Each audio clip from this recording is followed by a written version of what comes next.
Profesa Kindiki NIGO AIKERANA hase enseria ya Tanzania usio bubegikaro kiariganirwa gyokobarenta amabagwatani ao kurwa sechi serikali ne chinse chirasorongo rwa Afrika kumurekera emeroberio ya magendero nabo kwenekia nga orogongo rwa Afrika ngokina rura sensemo ya uchumi nabo obwagachi bebinto ao birache gokonya abana inchi koe egendereria.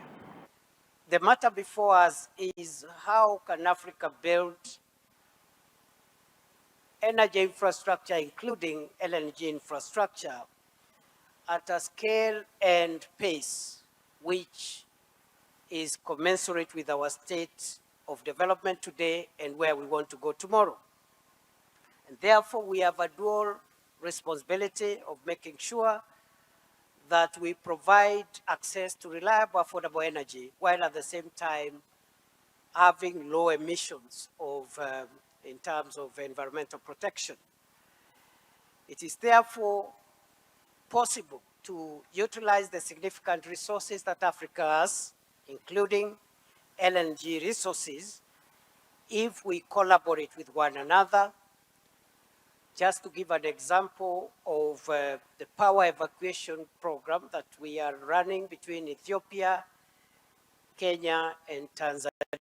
Excellencies and distinguished participants, as for us, Tanzania, our infrastructure transformation is guided by the Tanzanian Development Vision 2050 for the 25 years to come, whose implementation commenced last month, July this year.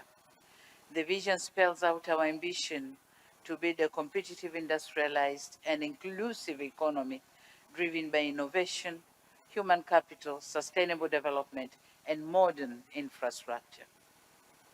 Recognizing that this transformation cannot be achieved by the government alone, our 25 years journey to 2050 places the private sector at the center of economic growth, with the ambition that 70% of economic contribution will be driven by the private sector, locally and global private sector.